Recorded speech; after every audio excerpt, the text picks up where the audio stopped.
porque obviamente me propongo en esta noche hacer una cronología histórica de los eventos que acontecieron en el periodo de la muerte, pasión y resurrección de nuestro Señor Jesucristo.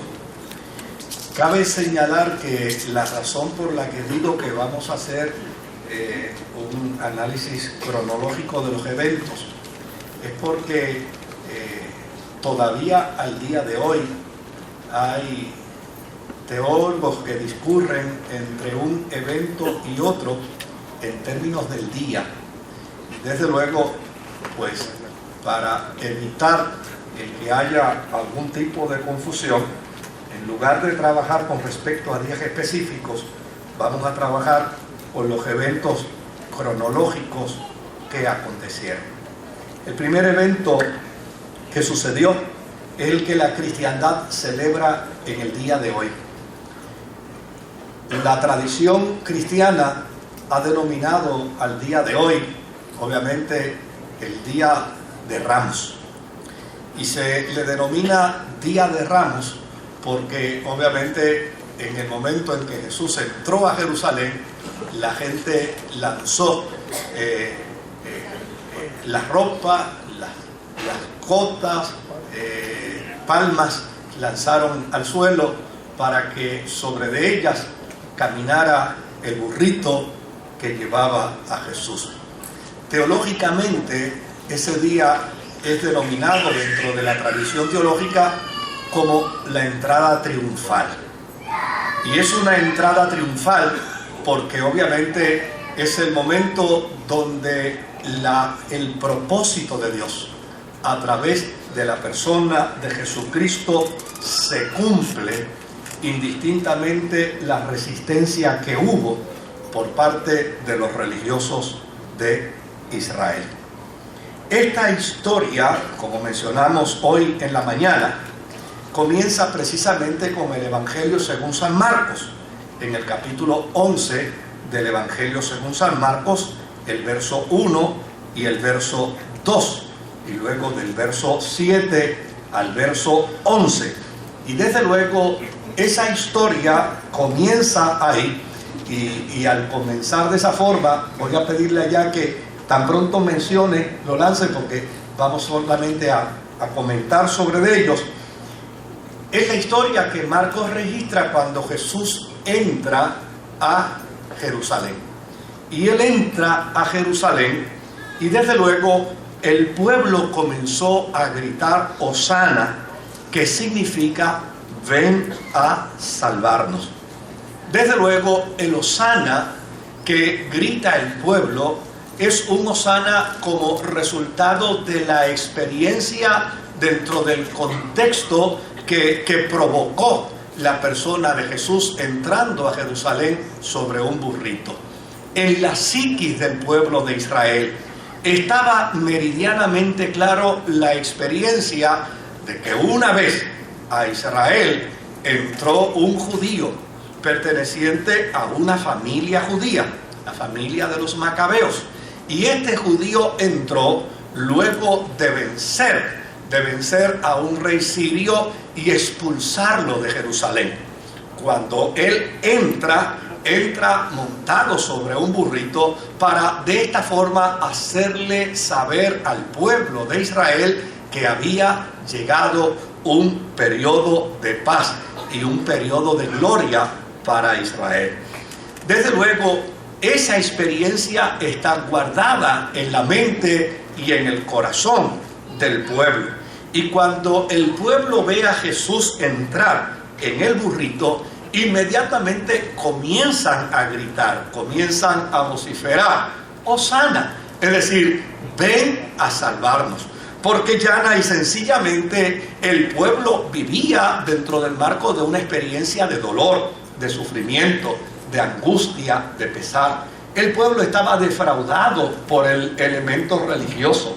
El pueblo estaba defraudado por los sacerdotes de Israel. El pueblo estaba defraudado por la hipocresía religiosa que allí se presentaba.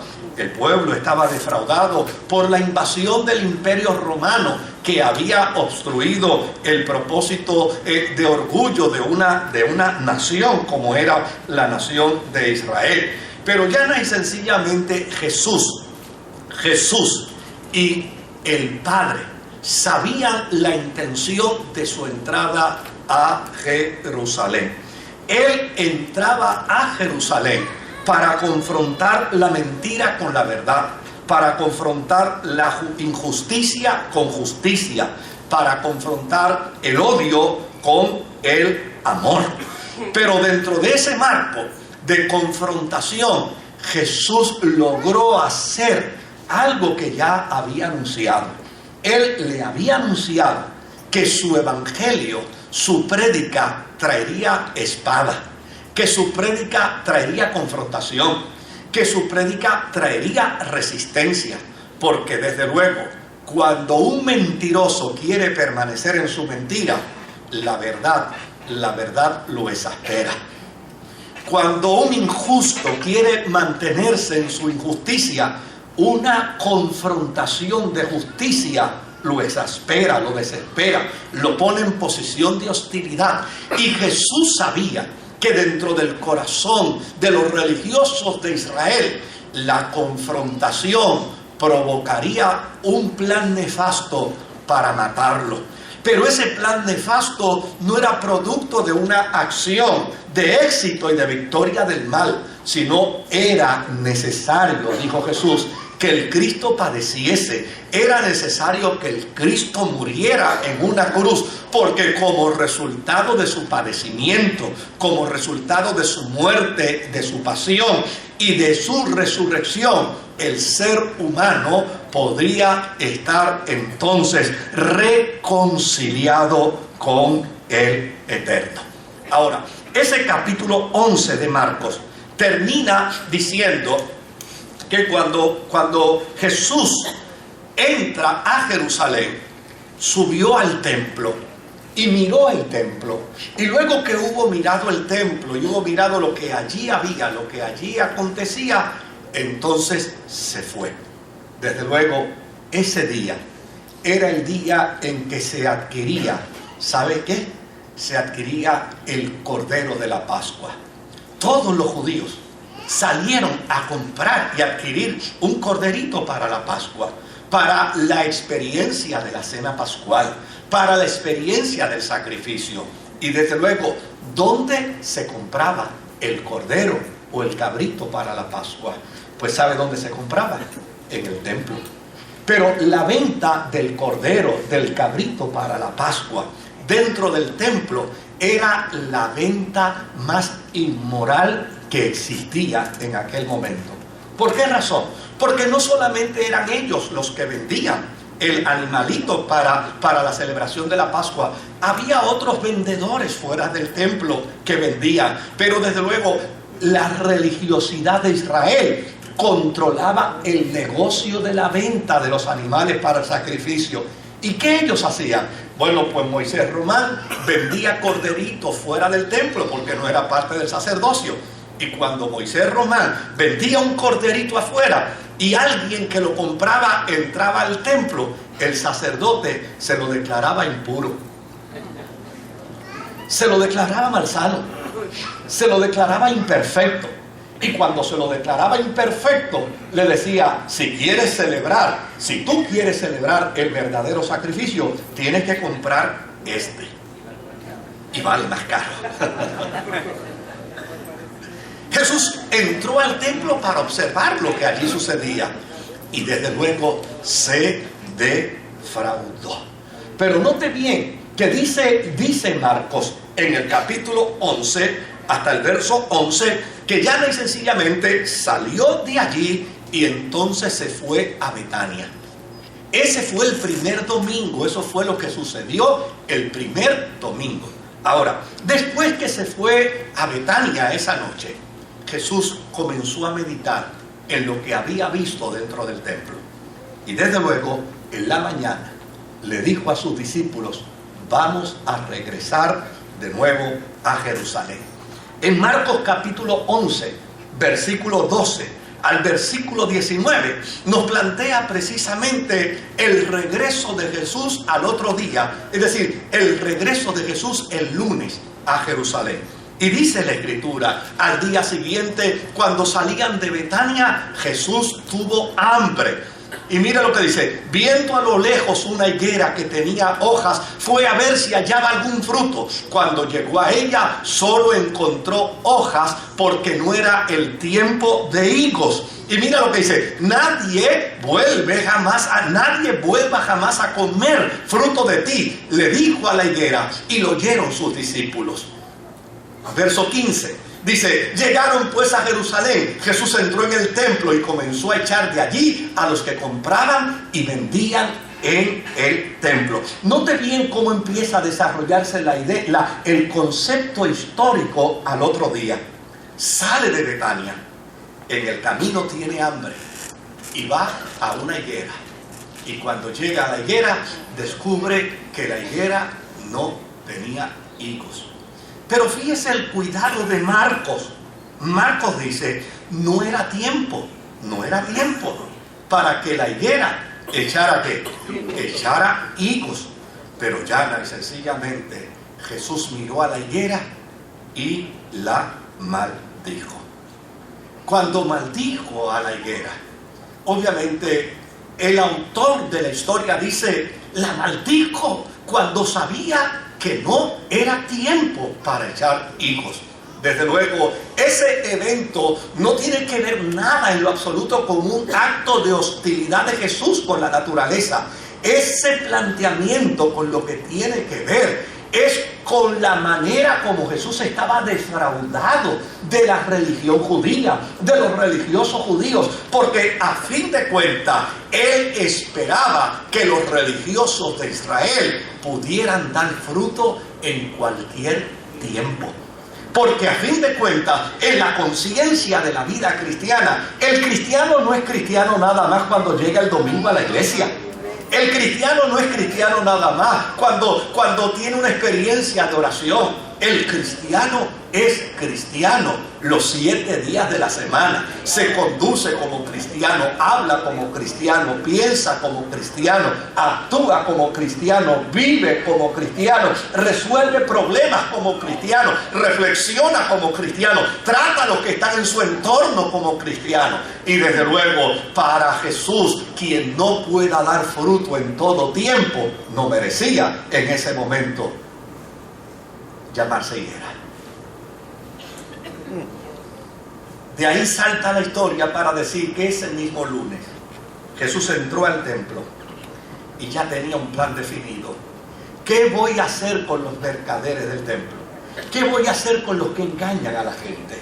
¿Qué voy a hacer con los que defraudan el nombre de Dios? Con los que defraudan el nombre de Dios, aquellos pobres y aquellos menesterosos que llegaban allí para adquirir un corderito, sobre todo cuando Él entendía que Él era el Cordero de Dios que quita el pecado del mundo. Pues dice la historia que cuando Él entró al templo, inmediatamente viró las mesas de los cambistas, inmediatamente viró las mesas de los vendedores y empezó a exclamar y a decir: mi casa, casa de oración será llamada y no cueva de ladrones. Ahora, note bien el dato inmediato que hace Marcos dentro de esta historia.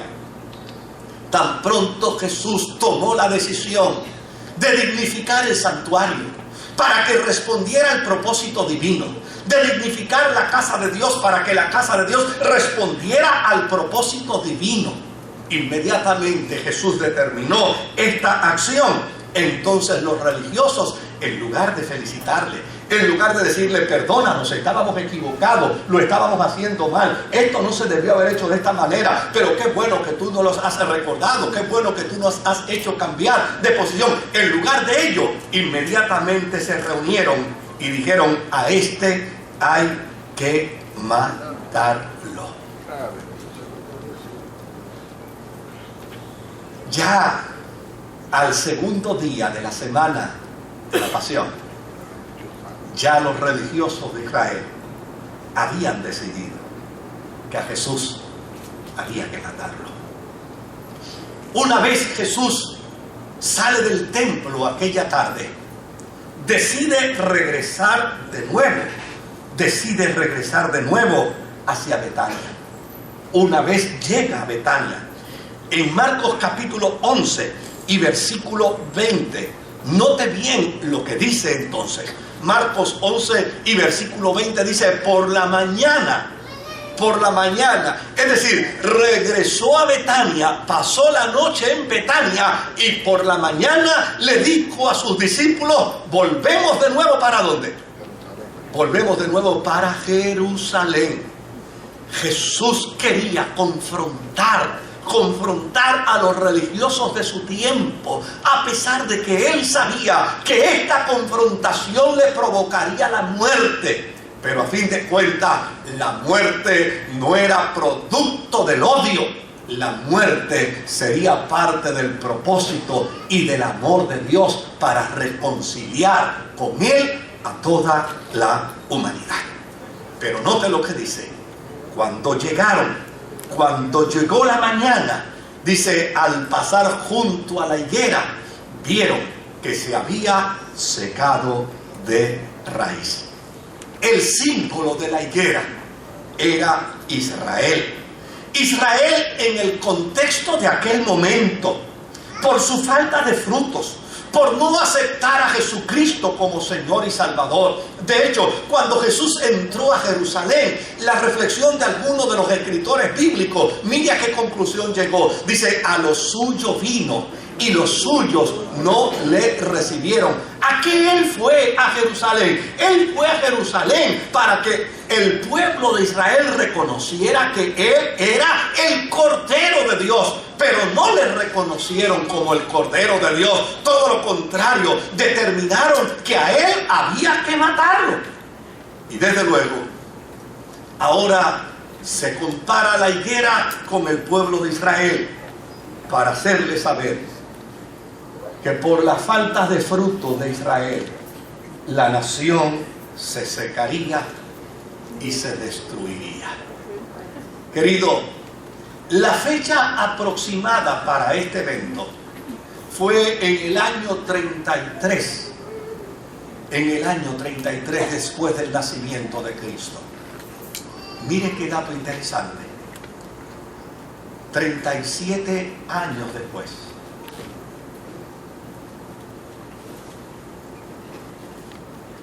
La antigua nación de Israel fue totalmente destruida. La acción profética de Jesús sobre la higuera puso de manifiesto que Él había determinado que aquella nación antigua llena de incredulidad, aquella nación antigua llena de irreverencia, aquella nación antigua llena de injusticia, nunca más volvería a levantarse como resultado de la ausencia de frutos en su carácter. Ahora, ¿qué nos siguen diciendo los evangelistas con respecto a esa semana? En el capítulo 21 de Mateo hasta el capítulo 26, que no lo vamos a leer, obviamente, los líderes religiosos empiezan entonces a buscar a Jesús para ver cómo pueden encontrar causa de acción para ir contra Él y acusarle y lograr matarle. Por lo tanto, lo primero que hicieron, ¿sabe qué fue? Lo primero que hicieron en su plan para desbancar a Jesús de su posición profética como Hijo de Dios y como Cordero de Dios fue cuestionar la autoridad que Jesús tenía.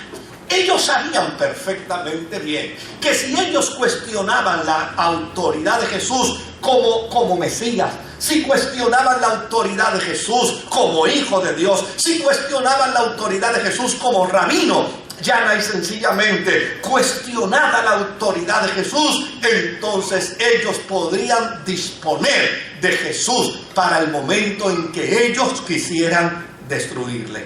En Mateo 21, capítulo 23, al verso 27, la palabra de Dios nos dice, y el evangelista Mateo nos cuenta perfectamente lo que sucedió dentro de ese periodo de tiempo. Mateo 21 y versículo 23. Mira lo que dice la Sagrada Escritura sobre el particular.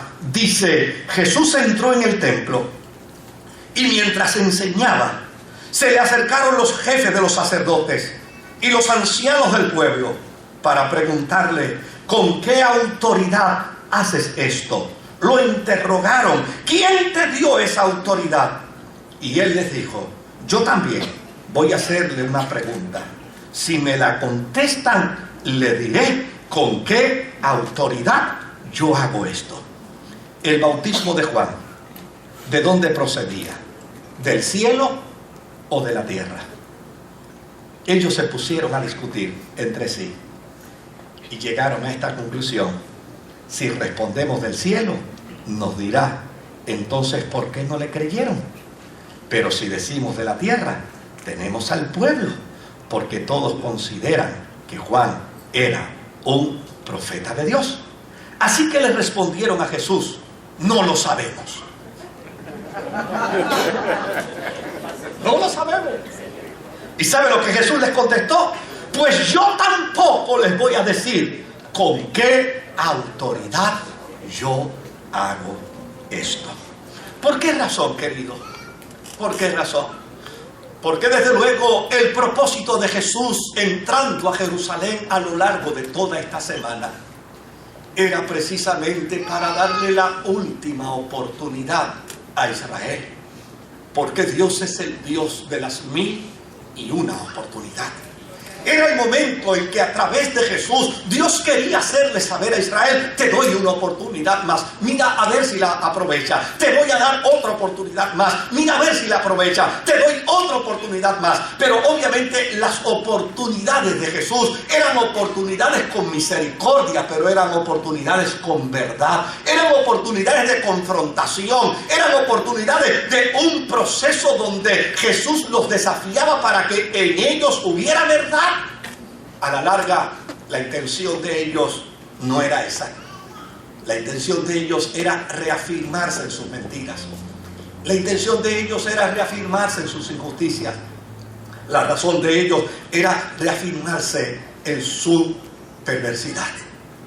Y desde luego, la gracia de Dios es gracia para el que reconoce su pecado. La gracia de Dios es gracia para aquel que dice: venga a salvarme. La gracia de Dios es gracia para aquel que entiende que frente a Dios no hay respuesta para poder justificar las conductas nefastas de nuestra naturaleza humana. ¿Quién podrá excusarse frente a Dios diciéndole a Dios que su conducta de inmoralidad es el resultado de su papá o de su mamá o de su tío o de su primo? ¿Quién podrá excusarse frente a Dios para decirle que su conducta de perversión es por culpa de su madre o por culpa de su padre o por culpa de su esposo o por culpa de su esposa? Nadie puede excusarse frente a Dios. La única excusa que el hombre puede tener frente a Dios es decir, como el salmista del Salmo 51: contra ti he pecado, contra ti he hecho lo malo delante de tus ojos. Crea en mí, oh Dios, un corazón nuevo y renueva un espíritu recto dentro de mí. Ahora, mira lo interesante de toda esta historia. Lo interesante de toda esta historia es que en Mateo 21, cuando ellos le cuestionan a Jesús la autoridad, cuando ellos le cuestionan a Jesús el por qué ha venido a Jerusalén a molestarles la vida, por no decirle lo otro, entonces mira lo que Jesús hace. Jesús les narra 3 parábolas. 3 parábolas de confrontación.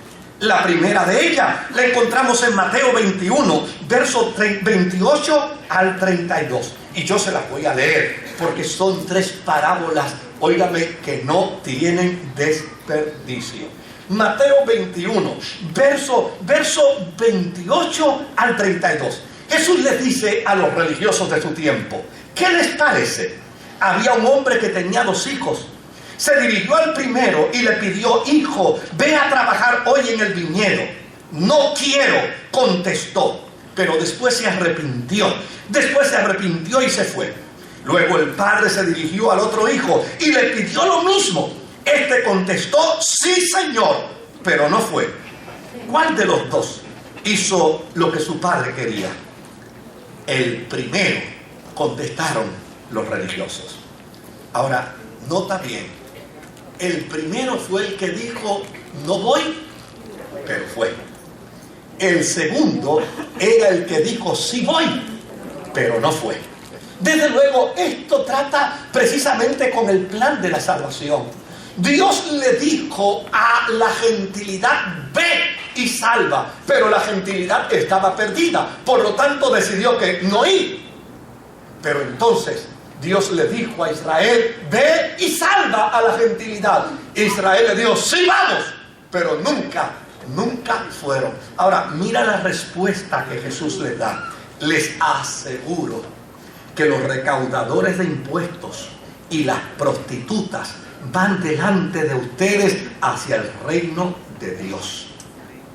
Porque Juan fue enviado a ustedes a señalarles el camino de la justicia y no le creyeron.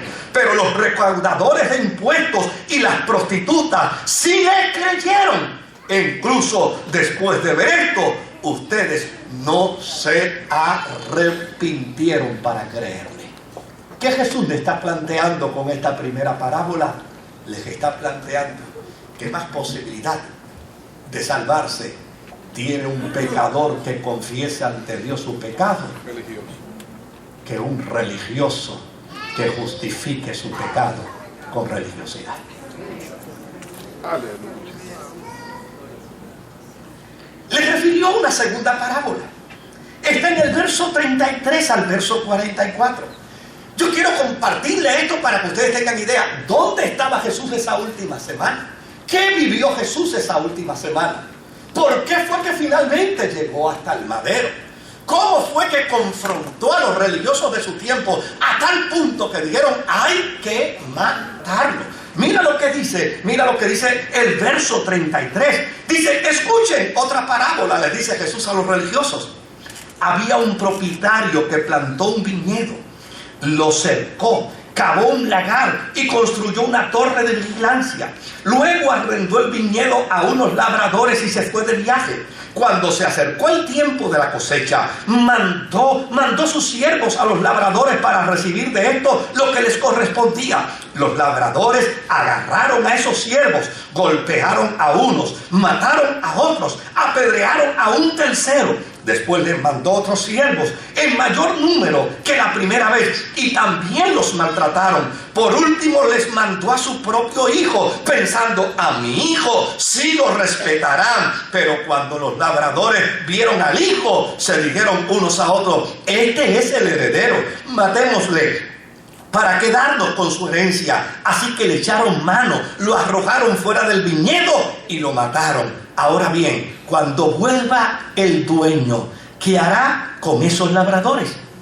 Y mira cómo respondieron: hará que esos malvados tengan un fin miserable, respondieron, y arrendará el viñedo a otros labradores que le den lo que le corresponda cuando llegue el tiempo de la cosecha. Jesús les contestó: ¿no han leído nunca ustedes las Escrituras? La piedra que desecharon los constructores ha llegado a ser la piedra principal del ángulo. Esto es obra del Señor y nos deja maravillados. Por eso les digo que el reino de Dios les será quitado a ustedes y se les entregará a un pueblo que produzca los frutos del reino. El que caiga sobre esta piedra quedará despedazado, y si ella cae sobre alguien, lo hará polvo. Aleluya. Note bien la confrontación de Jesús en esa semana. Le está diciendo: ¿qué cosa? Ustedes matarán al hijo del dueño de la viña, pero él le dará la viña, la gracia, el perdón y la misericordia a otro pueblo. Aleluya. Mire la tercera parábola. En la tercera parábola vamos al capítulo 22 de Mateo. Todo esto se dio ahí.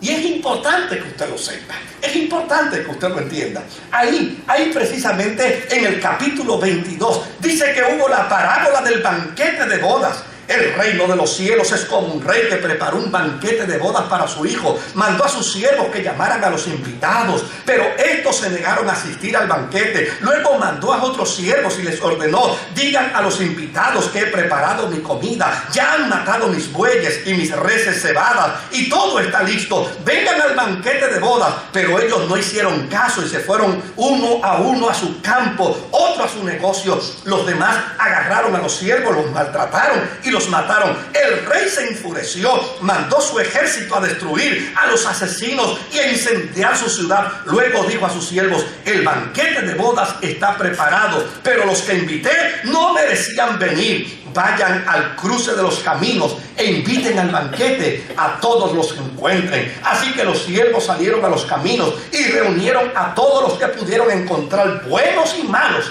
y llenó de invitados el salón de boda. Cuando el rey entró a ver a los invitados, notó que había allí un hombre que no estaba vestido con el traje de boda. Amigo, ¿cómo entraste aquí sin el traje de boda? Le dijo. El hombre se quedó callado. Entonces el rey dijo a los sirvientes: átenlo de pies y manos y échenlo afuera a la oscuridad, donde habrá llanto y rechinar de dientes, porque muchos son los invitados, pero pocos los escogidos. Le hace la tercera parábola para decirles qué cosa a Israel. Para decirle a Israel: señores, toda la fiesta de la redención, toda la fiesta de la gracia fue preparada para ustedes. Pero ustedes prefirieron mejor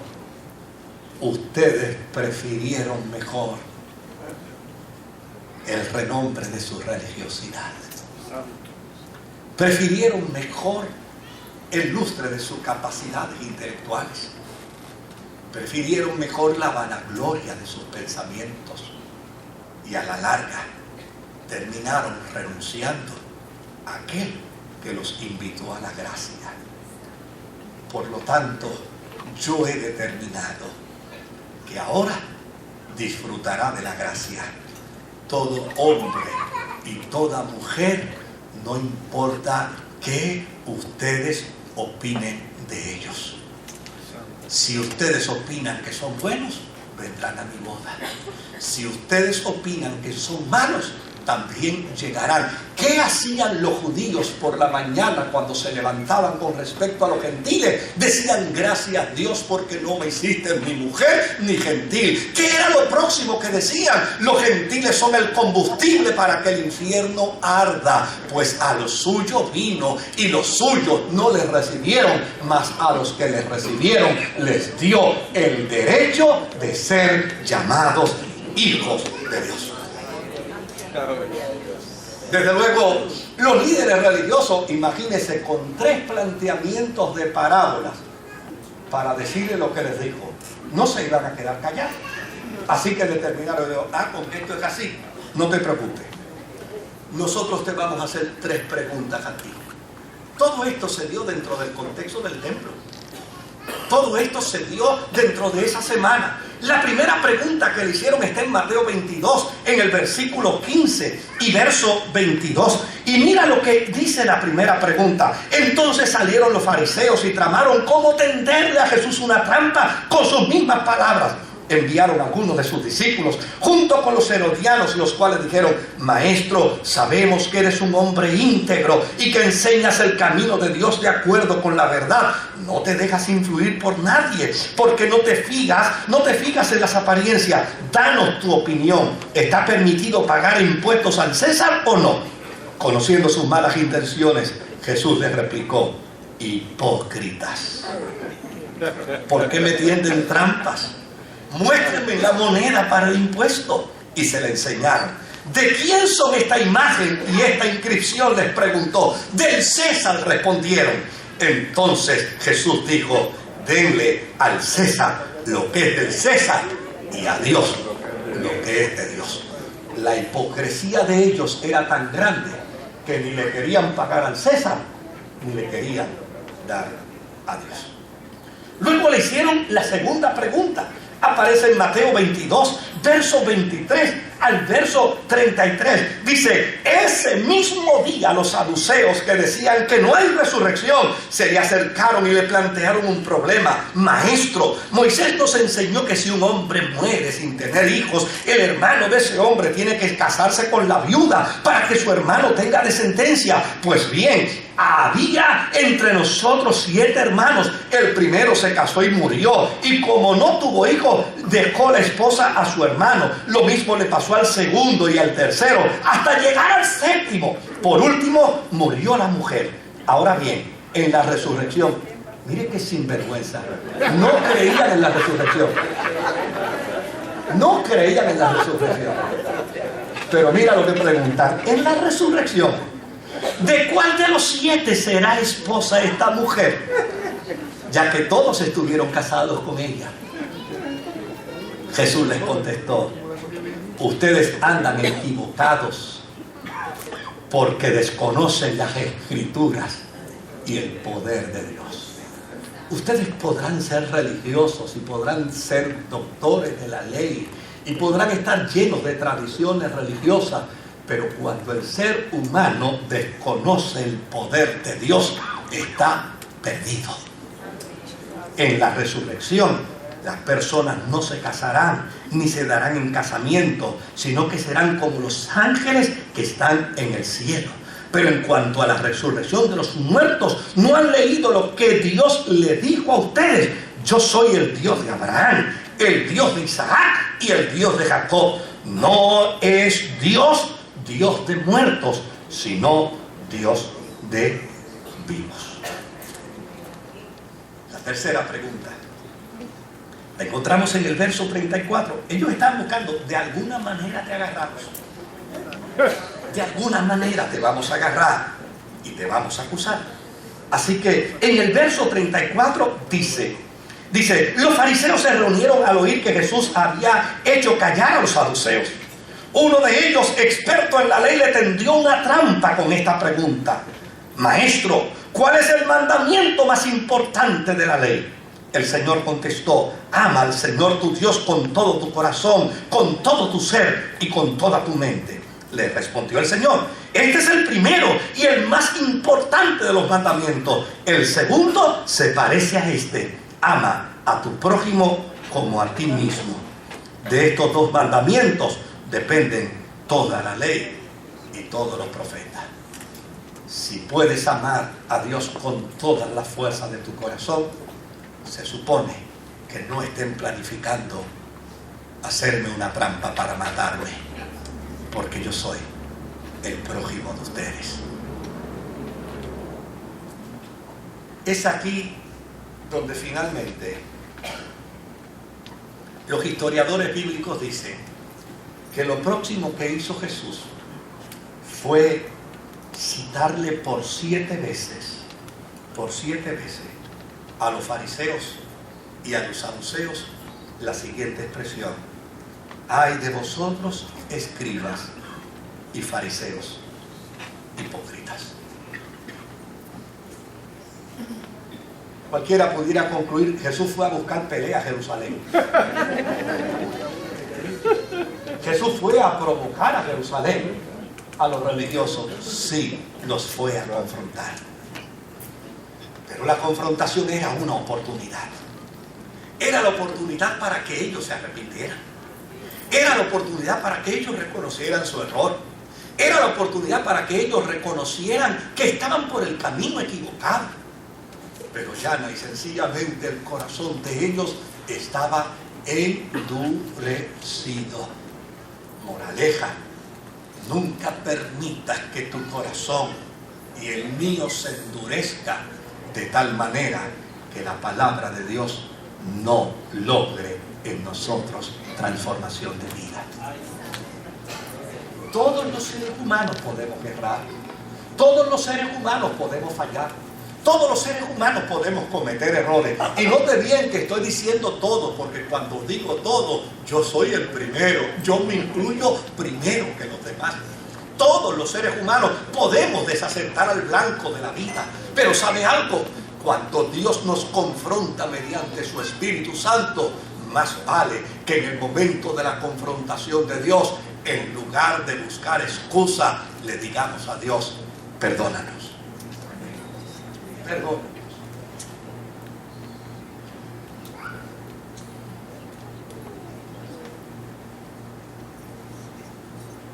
¿Sabe qué hizo Jesús después de ese día? Abandonó el templo y se fue a Betania. Cuando iba camino a Betania, se detuvo en el Monte de los Olivos, y en el Monte de los Olivos le dio el discurso de Mateo capítulo 24. No se lo voy a leer. Y luego de darle el discurso de Mateo 24, entonces le dio también las parábolas de Mateo 25 para hablarles con respecto al fin del mundo. Y luego de ello, entonces Mateo en el capítulo 26 nos cuenta lo próximo que sucedió en el verso 1. En el verso 3 al verso 5 dice: se reunieron entonces los jefes de los sacerdotes y los ancianos del pueblo en el palacio de Caifás, el sumo sacerdote, y con artimañas buscaban cómo arrestar a Jesús para matarlo, pero no durante la fiesta de la Pascua, decían, no sea que se amotine el pueblo. Note bien lo que decidieron. Decidieron matarlo. Pero ahora no solamente decidieron matarlo, decidieron encontrar el mejor momento para matarlo. Escuche bien, abra sus oídos, ponga a funcionar todos sus sentidos para lo que les voy a decir. La muerte de Jesús no fue un ups. El sacrificio de Cristo no fue una equivocación. Todo el sacrificio de Cristo había sido profetizado. Y todo el sacrificio de Cristo había sido presentado en la simbología judía, en la simbología de Israel. ¿Y sabe algo? Jesús procuraba que todo el proceso de su sacrificio se cumpliera en el kairos de Dios. Mira lo que era la preocupación de los religiosos. Tenemos que buscar la forma de matarlo. Tenemos que buscar la forma de destruirlo. Pero no lo podemos hacer. No lo podemos hacer en cualquier momento. Tenemos que hacerlo en el momento preciso. ¿Sabe algo? Jesús sabía que su muerte no iba a ser en cualquier momento. Su muerte iba a ser en el momento que Dios lo había establecido. En Éxodo, en el capítulo 12 y en el versículo 6, mira lo que dice aquí. Dice: al que cuidarán, es decir, al cordero, lo cuidarán hasta el 14 del mes, día en que la comunidad de Israel en pleno lo sacrificará al caer la noche. El domingo en que Jesús entró a Jerusalén, se celebraba ¿qué cosa? Se celebraba el día de la adquisición del Cordero. Por eso Jesús entró a Jerusalén, porque allí se presentaba el Cordero de Dios, que quita el pecado del mundo. Después de ello, Jesús empezó a confrontar a los religiosos de su tiempo. Y ellos, en lugar de arrepentirse, empezó a dañarse del corazón. Vamos a buscar la manera de matarlo. Pero note bien lo que dice: hay que matarlo antes de ¿qué? Antes de la Pascua. Hay que matarlo antes de la Pascua. ¿Y por qué hay que matarlo antes de la Pascua? No porque ellos lo planificaron, sino porque el simbolismo profético establecía que el Cordero de Dios iba a morir en la Pascua. El Cordero de Dios iba a ser sacrificado en la Pascua. Ellos no podían. Imagínense toda la preocupación que tenían.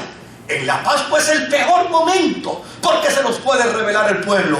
Pero los necesitan matar, ¿cuándo? En la Pascua. Sin querer queriendo, los religiosos, con su conducta de crimen, afirmaban que allí matarían al Cordero de Dios. Así es que en esta reunión es que los líderes judíos se dan cuenta que tienen que arrestar a Jesús. Jesús sabe que lo van a arrestar. ¿Y sabe qué hizo? Se regresó a Betania. Y se regresó a Betania por una sencilla razón. Porque ese día era jueves. Y el jueves no era el día que lo iban a arrestar. Él se pasó el día completo en Betania y se fue a la casa de un tal Simón el leproso. Y estando en la casa de Simón el leproso, llegó una mujer con un alabastro que estaba lleno de un perfume que bien caro. Y cuando llegó hasta Jesús, rompió el alabastro y derramó el perfume. Y cuando derramó el perfume, en Mateo capítulo 26 y versículo 12, está la historia. Cuando derramó el perfume, dice, al derramar ella este perfume sobre mi cuerpo, lo hizo a fin de prepararme, ¿para qué? De prepararme para la sepultura. Jesús sabía que en aquella semana Él iba a entregar su cuerpo. Pero mira bien lo que Él dijo: destruyan este cuerpo y al final de 3 días, ¿qué voy a hacer? Yo lo reconstruiré.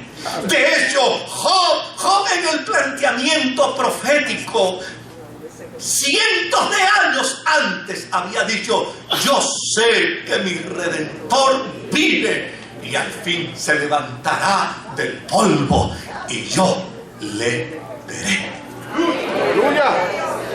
Ahora, mira el planteamiento interesante aquí. Ese día, cuando Jesús le dice a sus discípulos: dejen que ella derrame el perfume sobre mis pies, dejen que ella enjugue con sus cabellos el perfume en mis pies, déjenla, porque lo que ella está haciendo es preparando mi cuerpo para la sepultura.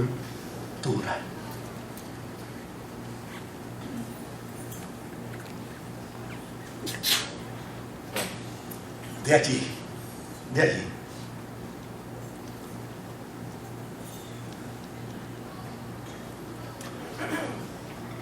Jesús ahora escucha a sus discípulos en Mateo 26 y verso 17, preguntándole lo siguiente: Señor, el primer día de la fiesta de los panes sin levadura se acercaron los discípulos a Jesús y le preguntaron: ¿dónde quiere que hagamos los preparativos para que comas qué? La Pascua. ¿Sabe? La ley decía que la Pascua se celebraba en Jerusalén. No se podía celebrar fuera de Jerusalén, era en Jerusalén. Él está en Betania, está con sus discípulos en Betania, pero ahora sus discípulos dicen: Jesús, ¿dónde vamos a celebrar? ¿Dónde vamos a celebrar la Pascua? ¿Y sabe lo que les dice Jesús? Verso 18. Jesús les dice, Él les respondió que fueran a la ciudad. ¿A la ciudad de dónde? A Jerusalén. Vayan a Jerusalén y vayan a la casa de cierto hombre y le van a decir a ese hombre: el maestro dice, mi tiempo está ¿qué? Mi tiempo está cerca. Voy a celebrar la Pascua en tu casa con mis discípulos. La Pascua es una celebración exquisita. Es una celebración que conmemora el día glorioso cuando Dios sacó a Israel del cautiverio de Egipto. Es la celebración donde a través de unos símbolos se plantea el cuidado providencial de Dios. Es la celebración que anuncia que un día llegará el Mesías. Es dentro de la fiesta pascual, donde llana y sencillamente todos los judíos se reúnen en sus casas para celebrar y conmemorar el cuidado providencial de Dios para proveer y para darle a sus hijos. Ahora, fíjese qué interesante. Jesús salió con sus discípulos de Betania a Jerusalén. No tuvo tiempo para comprarse un cordero. Porque el día que se estaban comprando los corderos para la Pascua, Él entró diciendo que Él era ¿quién? El cordero soy yo. Por lo tanto, Jesús no compró cordero. Entró al templo y cuando vio a los del templo vendiendo cordero, dijo: estos son unos ladrones. Aquí yo no compro cordero. Por lo tanto, Jesús no compró cordero. ¿Dónde lo iba a cuidar para esa semana, para el día de la Pascua? Si llana y sencillamente a lo largo de toda esa semana Jesús se dedicó a llegar por las noches a Betania y por la mañana regresar a Jerusalén para confrontar a los religiosos. ¿Sabe qué hizo Jesús? Reunió a sus discípulos. Y el jíbaro nuestro dice que a falta de pan, galleta. Pues a falta de cordero, pan. Y partió el pan y le dijo a sus discípulos: tomad, comed, yo soy el cordero. Y este es mi cuerpo, que por vosotros es partido. Y luego tomó la copa. En la celebración de la Pascua los judíos bebían de la copa 4 veces. Pero desde luego, como no hubo tiempo de planificación aparente, Jesús simplemente tenía lo suficiente para la celebración de una vez. Y les dio a cada uno la copa y le dijo: esta copa es el símbolo de mi sangre, la cual será derramada por todos vosotros. Hagan siempre esto en memoria de mí. Después que cenaron, dicen los evangelios, que esa noche se fue al monte de los olivos. Fue un día largo. Fue un día de mucha tensión. Jesús entró encubiertamente a Jerusalén. Entró encubiertamente porque todavía no era la hora para Él entregarse. No era la hora para ser arrestado. No era el momento para ser sacrificado. Entró encubiertamente a Jerusalén y después salió de Jerusalén para regresar a Betania. En el camino entró al monte de los olivos. Y allí, en el monte de los olivos, en Getsemaní, eran cerca de las 11 de la noche del jueves. Allí lloró y lloró intensamente. Y estando allí en aquella experiencia profunda de oración, jueves a las 11 de la noche, y usted dirá: pero ¿y no era viernes? Los judíos en el tiempo de Jesús contaban el día hasta las 6 de la tarde. Después de las 6 de la tarde ya era un nuevo día. Ahora miremos lo que sucedió allí en el monte de los olivos. Juan capítulo 18 y versículo 28 es el último versículo que quiero leerles en esta noche. Juan 18 y versículo 28. Luego los judíos lo llevaron a la casa de Caifás, al palacio del gobernador romano. Como ya amanecía, los judíos no entraron en el palacio, pues de hacerlo se contaminarían ritualmente y no podrían comer ¿qué? La Pascua. Así es que lo arrestaron esa noche en el monte de los olivos. Se lo llevaron arrestado a la casa de Caifás. Y cuando lo llevaron arrestado a la casa de Caifás, allí lo enjuiciaron. Y de la casa de Caifás lo sacaron y lo llevaron entonces a la casa de el pretorio romano, es decir, donde estaba Pilato. Pilato lo interrogó. Pilato se percató que realmente él no tenía delito digno de muerte. Procuró negociar con los religiosos de aquel tiempo para ver si en lugar de matar a Jesús, entonces se negociaba y dejaban libre a Jesús para entonces dejar a Barrabás como el reo de muerte. Pero ellos dijeron: no, deja libre a Barrabás, nosotros queremos matar a Jesús. ¿Cuándo lo mataron? El día de la Pascua. Pero yo termino con esto. Escuche bien. El día de la Pascua, los judíos celebraban la Pascua ese día. Pero ¿sabe a qué hora mataban al cordero? Lo mataban a las 3 de la tarde.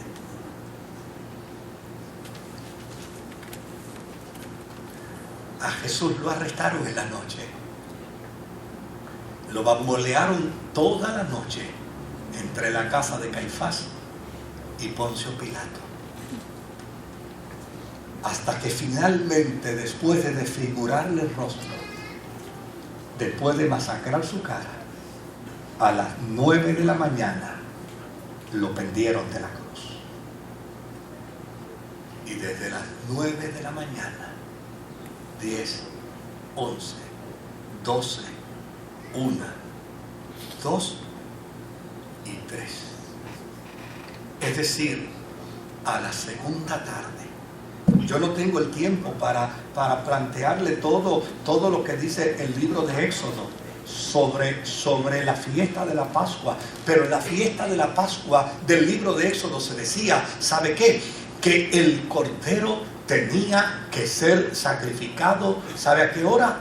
A la hora de la segunda tarde. ¿Cuál era la segunda tarde? La segunda tarde era precisamente porque los judíos trabajaban de 6 de la mañana a 12 del mediodía. A las 12 del mediodía cogían un descanso y a esa 12 del mediodía hasta las 3 de la tarde ellos le llamaban la primera tarde. La primera tarde es para descansar. De 3 de la tarde a 6 de la tarde ellos le llamaban la segunda tarde. En el libro de Éxodo dice claramente: y el cordero será sacrificado a las 3 de la tarde. A la segunda tarde. Jesús no murió ni un minuto antes ni un minuto después de la profecía, para demostrar lo que dijo: he aquí yo doy mi vida y la vuelvo a tomar. A Jesús no lo mató. A Jesús no lo mató el plan de los religiosos. A Jesús no lo mató el deseo de destrucción que había en el corazón de los fariseos y de los saduceos. La muerte de Jesús es el acto de amor más grande que ha tenido el cielo para con la humanidad. Aleluya. Reducido en la expresión de Juan en el capítulo 3 y versículo 16. Porque de tal manera amó Dios al mundo que ha dado a su Hijo unigénito. Lo dio en sacrificio como el cordero, tal como lo vio Juan el Bautista cuando lo vio descender precisamente a las aguas del Jordán y dijo: he aquí el Cordero de Dios que quita el pecado del mundo. Miles de años antes Dios había dicho a Israel: el Cordero morirá a las 3 de la tarde. Y a las 3 de la tarde Jesucristo dijo: consumado es, en tus manos encomiendo mi espíritu. Y habiendo dicho esto, expiró, y el templo y toda la naturaleza tembló, y un hombre que estaba allí fungiendo como el vigilante de Roma gritó y dijo: verdaderamente este es el Hijo de Dios. ¡Aleluya!